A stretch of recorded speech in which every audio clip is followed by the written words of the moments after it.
So welcome back sa ating channel. Sa video na to pag-uusapan natin yung sneak peek number 2 na ilalabas nila sa mga susunod na update sa mga susunod na araw. So yung sa sneak peek number 2 ilalabas nila yung bagong defense. Ang tawag dito is crafted defense. So temporary defense lang ito and nagpapalit-palit ito every 3 months. At available lang ito sa Town Hall 17, itong crafted defense na to. So isang building lang siya pero pwede tayong mamili ng specific defense na gusto natin. Depende sa build-up ng ating base. So yung tatlong pagpipilian natin dito sa crafted defense na to is yung hook tower, flame spinner, at saka yung crusher mortar. So ang sagad na level nito is level 30. Pero ang upgrading nito is hindi siya per building. Ang upgrading nito is per attribute. So yung attribute niya is yung tinatawag na yung hit points or yung HP, yung attack or yung DPS or yung damage, tapos yung kanyang special skill or yung kanyang ability. So yung hook tower, ang special ability nito is manghook ng mga troops. Tapos pagkatapos niyang mahook yung troops,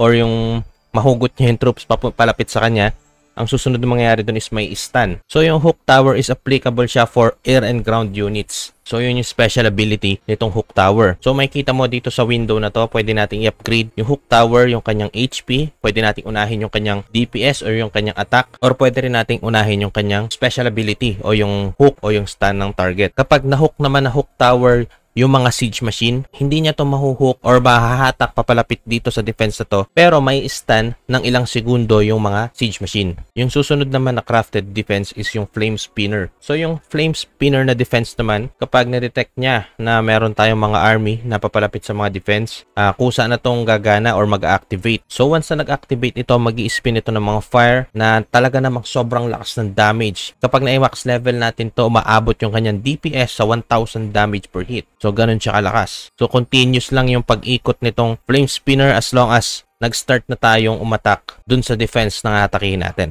Itong flame spinner, applicable din siya for air and ground units. So, wala kang magiging problema dito. Nga lang, medyo may kabagalan nga lang talaga itong defense na to. So, yun lang yung consequence ng defense na flame spinner. So, yung next na crafted defense naman natin is tinatawag na crusher mortar. So, yung crusher mortar naman para siyang defense ng bowler. So, alam naman natin na yung bowler is once na nag-drop siya or tinapon yung kanyang projectile o yung kanyang boulder, is tumatalbog ito tapos nadadamage yung mga ground units. So, kagaya lang din siya ng crusher mortar. Ang pinagkaiba lang nila, itong crusher mortar is defense, yung bowler naman is for offense. So, yung negative side lang nitong crusher mortar is ang pwede lang niya matamaan or yung madamage is yung mga ground units. Hindi niya madadamage yung mga air units. Kagaya nga lang din siya ng bowler or super bowler. Pero makikita naman natin dito yung damage per second nito talaga namang sobrang lakas din at bukod pa rin tumatalbog ito, nag-bounce ito papunta dun sa ating mga army. So lahat ng mga crafted defense na to, ang max level niya is level 30. So kaya siya naging level 30 dahil 10 levels para sa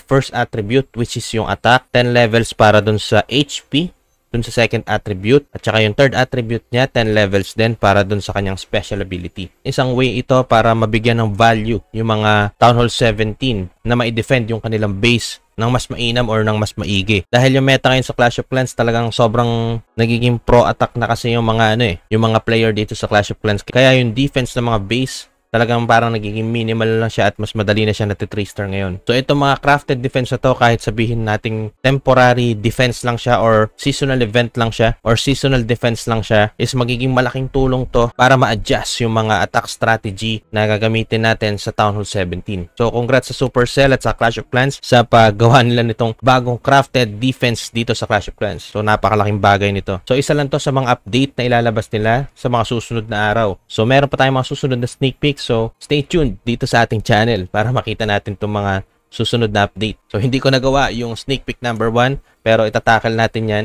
sa mga susunod na video. So, nagustuhan mo ba itong video na to? Kung nagustuhan mo to, like, share mo na. Kung may mga suggestion o reaction ka, pwede ka mag-comment sa baba. Huwag po kayo makakalimut na mag-subscribe sa aking channel. Click nyo na rin yung notification bell button para mag-updated po kayo sa mga next videos na i-upload ko. Ako nga po pala si Nico. Maraming salamat po sa panonood. See you soon sa mga next videos. Ingat po kayo palagi. God bless. Bye-bye. I'm out.